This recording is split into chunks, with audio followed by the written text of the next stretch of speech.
this government, the other government, all the governments lately are doing the same, no? And in that case, the government of Spain is have troops in stupid imperialistic wars around the world. I cannot accept a condecoration of such a government. And they also decided to give an unbelievable amount of money to the banks to solve I don't know what. I cannot shake hands with these people because I deeply appreciate or I deeply regret to these politicians and these things, and you know. Yeah, and you actually connected to the global tour at the end, because the letter to the minister ends very beautifully. You say, the state is not for all of us, the state is for you and your friends, therefore do not count me among them, for I'm a serious artist. No, sirs, no global tour. So you connected to the global tour. See, now, now what we did is to, I'm going to, we are going to put in sale this letter for the amount of 30,000, because the idea, what I want to do is to use that money to create a center of propaganda in Madrid, directly against this kind of politics, dissolving a little bit my activity as an artist and becoming more in propaganda, no? Propaganda anti this craziness. No? And my proposal is to sell the letter for this anti-governmental purposes. And that sort of idea of production of reality, it leads us also to all the works which are in your archive, because it's something which plays a role since the very beginning. In your very early videos already in '94, it's about producing reality, it's about construction. That was before you moved to Mexico, and we'll talk about that in a minute. But I wanted to ask you a little bit about these beginnings, because it was a very collaborative practice. You worked with Manuel Lucena. I mean, like, one of the early videos is this construction of a house, where there can be different ways of arranging the house and building the farm. And you said that you were almost like a movement, you were like a group in Spain. Can you tell us about these collaborative constructions? Yes, when you are, when I was young, we collaborate, no? It was not a fight between artists, no? You find affinities with some other artists and you establish a collaboration. This collaboration allows you to have people to work, no? For example, something that easy that we want to make an sculpture, but I'm just one person, know how to make it. Or how to deal with trying to find spaces or whatever. And what we did is we established a group during years, Manuel Ludeña, Almut Linde and me, and we used to move between Hamburg and Madrid, and did almost 4 shows or something like that. And then the collaboration finished, no? Because each one wanted to make their own career. And I went to Mexico, where I established different contacts and different experience. No? And what prompted you? Because I mean, that was, we're talking here about the mid-90s, and that was a long time before Mexico was considered to be, you know, a center for contemporary art. Now it's obviously very well known, with so many Mexican artists in the international art world, and many museums and art centers there and galleries there. But in the mid-90s was a very different situation. What prompted you to go to Mexico? I had this stupid idea that to make the migratory movements in the opposite direction, to make, and also I thought at the beginning, because it was not like that my situation in terms of labor will be easier, no? Because in Germany, as I don't, for the language or for the because at that time we were not part of the European community, no? I was in the same conditions as somebody from Africa. So it was difficult Germany, and I decided to move to Mexico, because Madrid was not easy either, no? In Madrid, I remember I was working as a teacher for 3 different schools, all day running for 3 coins, no? For nothing of money. So, and then I decided that maybe in Mexico I could get more success. And I didn't get it for 5 years. Was a little bit a nightmare, but afterwards, I think this nightmare of this knowledge of the situation from the inside makes me be very powerful when I talk about poverty, because I talk about something that I know. And it's also through Mexico that I saw your work for the first time, because I went to Mexico for the first time in the 90s to visit Pedro Reyes, the artist, and he obviously had this incredible space. It was one of the great artist-run spaces in Latin America of the 90s, called La Torre de los Vientos, no? The Tower of Winds. And I will never forget, it was the first day I had arrived in Mexico, and we saw this video. It's actually one of the early videos in your archive, where you basically already have this theme of the obstruction, which then became important in many other pieces, where you basically had a lorry, a truck, basically obstructing the traffic. Can you tell us about that? Sí. Well, La Torre de los Vientos is a very beautiful space, but it's a classical space that is so beautiful that you have nothing to say inside. No, it doesn't admit confrontation with the building. Well, but I was interested anyway to make something. The interesting thing of this building is that it is right in front of the peripheral railway of Mexico. And I was thinking at that time, I was working a lot with containers, introducing containers in the space, with the problem of the sculpture in public space, and then, well, the problem of the sculpture in the public space, or the minimalist object in the public space in a stream is blocking a highway. No? It has also relation with me, because I spend hours and hours of my life blocked in this highway or on similar highways in Mexico. No? It was like a revenge in a way, and also to interrupt the fluids of the capitalist system. No? Have this sense of blocking. I'm sorry for the people who spend the evening inside the car, if it was not me or somebody else 10 meters later, so I don't feel very bad for that. But that continued, and also, I mean, I also saw another piece, I remember, which is incredibly poetic, where I think somewhere in Scandinavia you blocked, actually one human being blocks these very powerful lorries for a very, very long time. It feels like endless 10 minutes. Yes, the idea was to copy the image of Tiananmen. Do you remember that with all the tanks, no? And somebody very small blocking the tanks, and to create a similar piece, but using trailers, no? Because trailers are the containers of merchandise, no? And I like it, the similitude. And was very, it takes 10 minutes, and was very tense, because in 10 minutes many things can happen, no? And the people was have intensity, and it's on my website. You can see it. I was thinking to show you, but as we cannot use the projector, have no sense. So, but in my website is the video. It's done in 2 years ago or 1 year ago in Sweden.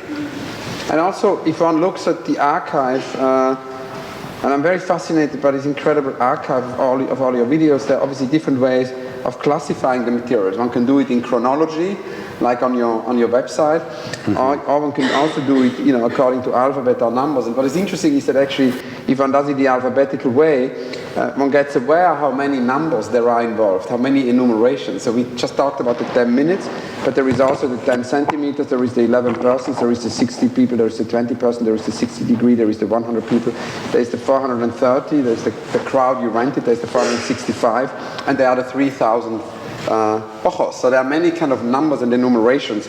Can you maybe talk a little bit about this? It seems to be yes. Well, I think the titles are very important, no, in a piece of art, because it gives you an extra information that sometimes is useful.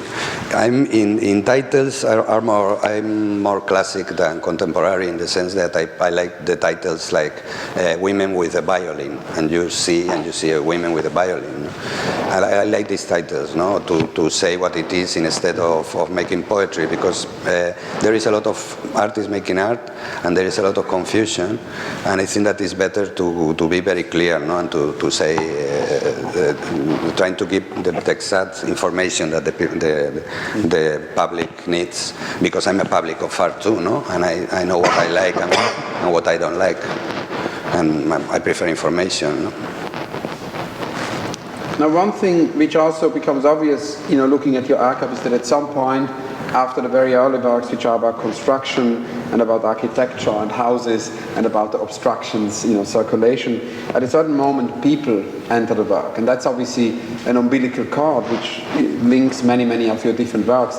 And sometimes when one talks with scientists, you know, they can tell, like Benoit Mandelbrot told me the day when he was suddenly out of making scientific research, he suddenly discovered the fractals. He said it was a rainy Wednesday or, you know, a sunny Thursday, specifically the moment. Do you remember how this happened? Was there an epiphany that you suddenly started to work with people in your work, this idea of the kind of living sculpture, or is it something which happened gradually?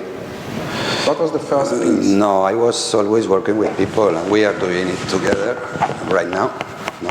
And all of us.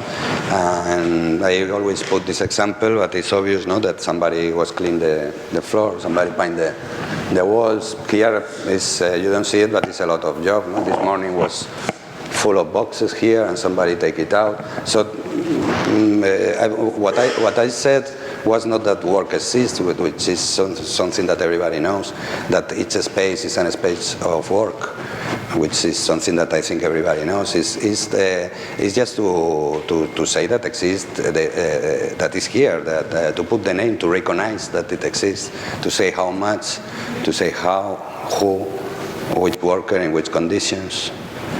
And this kind of information that is not helpful, because if what we want to see in artwork is something beauty, you don't need to see the worker's activity, because I think it's considered taboo, no? As the money, as the incomes of money of the workers, all of these things are taboo in art. And I think it's also probably an influence of Isidoro, who was famous for trying to make a show with 6 euros, and they didn't like it. They canceled the show because he was asking the budget of the show, and he asked for 6 euros. So they canceled. Oh, I didn't know that. So that's an unrealized project. This is a very funny project, and they didn't accept the project, no, because it was very low budget, no. So what I think I said is to declare that, no, instead of having a women 24 hours like that, and I'm painting, making my paint, and then declaring that this is the spring, these women represent the spring, I'm saying, no, this is a woman who doesn't have job, and he make it for that and for that. This is the difference. No? And there are obviously many pieces where you basically paid workers to do specific jobs. But it's not only workers in terms of space, but it's also, for example, veterans play a very big role. And when last summer we did, with Klaus Biesenbach, we curated the show 11 Rooms in the Manchester International Festival. It was this idea. It's now touring, and the idea is basically that there are 11 doors, no, and the visitor marks the space, and behind every door there is a sculpture, there is a piece, you know, with a living person. And you showed this piece 2011, veterans of the wars of Northern Ireland, Afghanistan, and Iraq facing the corner. And I think, as far as I understand, this sort of work with war veterans becomes more important now again in the work. Can you tell us about this piece and how it evolves? Well, I think that the militarization of society is obvious. No? So it's something that is in the air, and it's not difficult to, in some countries, to meet a veteran. In the USA, you meet a veteran each time you ask for one. No? So it's where we live. We did more of these veterans in the last one in Colombia. One fighter in the jungle against who knows what, and somebody from Ukraine fighting in Iraq for the profits to the oil companies, and people in Manchester. And now we are going to continue this series too. No? There is some pieces that I'm working now in the same level as No Global Tour, no? Repeating for example, 400 black posters done for the first time here in London with the gallery. And then we repeat it in Berlin recently, and I like this idea of having black posters all over, because it's the negation of the publicity, but also could be a libertarian image, and also could be a negation or Catholic image. So I like it like a piece for traveling. And also, maybe another dimension to this piece is the war veteran faces the corner of the room, so stands in the corner of the room and faces it, and does not respond to the audience, and also does not react to anything which happens around him or around her, which obviously makes the experience even more profoundly kind of disquieting. Or can you talk about this? Why there is no feedback? Oof. To talk about these people is I don't know. I think that many times victims become the opposite of victims, no? But these people, I imagine that were watching stupid Hollywood movies of fascist people making jokes while killing. They enjoy it, and afterwards probably they go a PlayStation and they enjoy to kill more and more deeply, and then one day they have 25 and they recognize that they have killed people, no? And they get, so many of these people is destroyed, it's completely destroyed. And the problem is that the educational system and the rest of the apparatus created people without creativity, no? And without, they are ready to receive instructions, but not ready to do something. And it makes me very sad, no? Because they are all over, more and more. Now in Germany, they didn't have veterans for decades, and they have veterans. Or in Spain, veterans of what? Of what war? Who's the enemy of Spain? This is crazy. You know? We are just making the work for somebody else. Now, one other type of piece where you work with people is where it actually becomes invisible. And one of my favorite pieces is this piece where it's actually the piece is the street is the piece. It's called 100 People Hidden, sí. And it's completely invisible. Can you tell us? Mine too. It's the most, because it's very powerful when you know that there is, imagine all of you, but hiding, not here, and we know that you are here. It's something very weird. So sometimes don't to show. It's more evidence than to show. No?